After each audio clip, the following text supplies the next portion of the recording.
हमने कहा था कि 370 हटेगा तो यहाँ पे पोल परसेंटेज बढ़ेगी। ये बहुत बड़ा बदलाव है।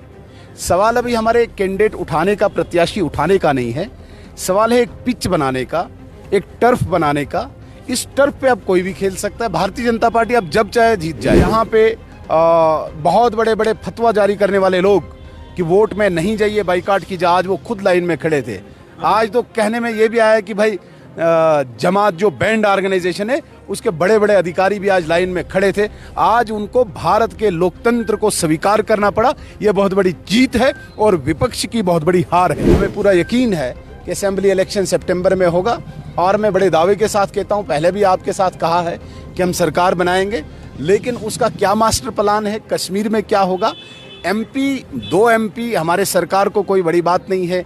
कोई ऊपर नीचे हो सकता है हमारी केंद्र की सरकार को। हमें यहाँ पे बड़ी बात थी कि यहाँ पे टर्नआउट बने और उस टर्नआउट का उपयोग, उसका लाभ, उसका फायदा असेंबली में हो भारतीय जनता पार्टी सरकार। आने वाले दिनों में हम कैंडिडेट भी उठाएंगे और जीतेंगे भी। हमने एक एनवायरनमेंट तैयार किया है यहाँ पे।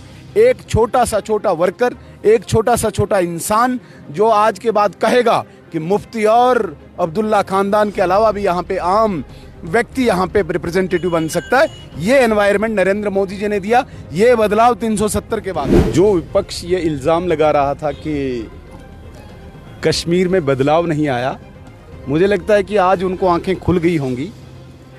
पहली बार 3 दशक के बाद इतना टर्नआउट होना ये इस बात को सिद्ध करता है कि भारत के प्रधानमंत्री के विजन को कश्मीर की जनता ने एक्सेप्ट किया। भारत के तिरंगे की शान को कश्मीरियों ने एक्सेप्ट किया। और सबसे बड़ी बात, 370 के एब्रोगेशन को कश्मीर के जनता ने मोहर लगाई कि एक बैरियर था यहाँ पे।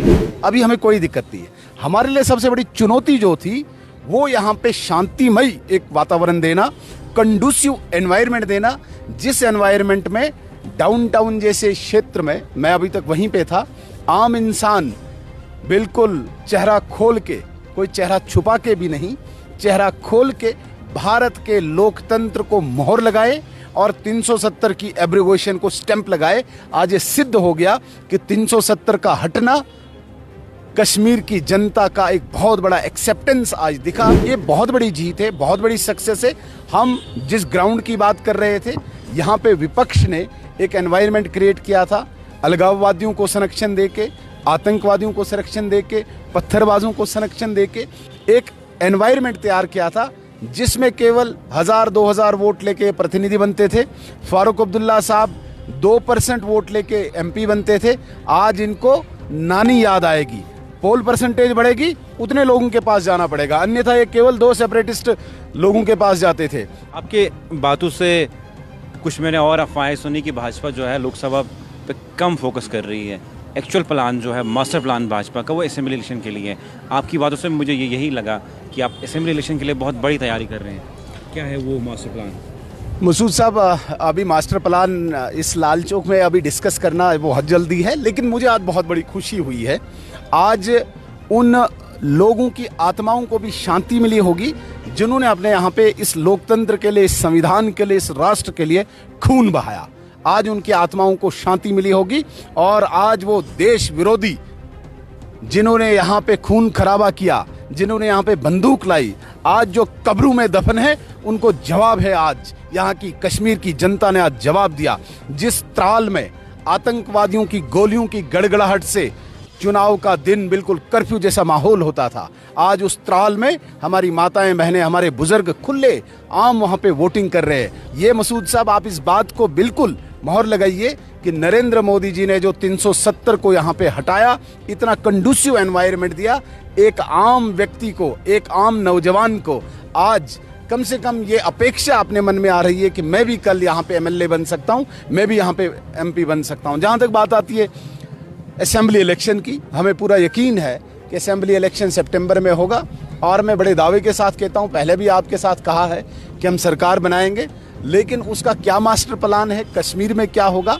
एमपी, 2 एमपी हमारे सरकार को कोई बड़ी बात नहीं है। कोई ऊपर नीचे हो सकता है हमारी केंद्र की सरकार को। हमें यहाँ पे बड़ी बात थी कि यहाँ पे टर्नआउट बने और उस टर्नआउट का उपयोग, उसका लाभ, उसका फायदा असेंबली में हो भारतीय जनता पार्टी सरकार बनाए। लाल चौक का नज़ारा 1992 के उस मुरली मनोहर जोशी के संकल्प को आज यहाँ पे मुझे लगता है कि सिद्ध कर रहा है।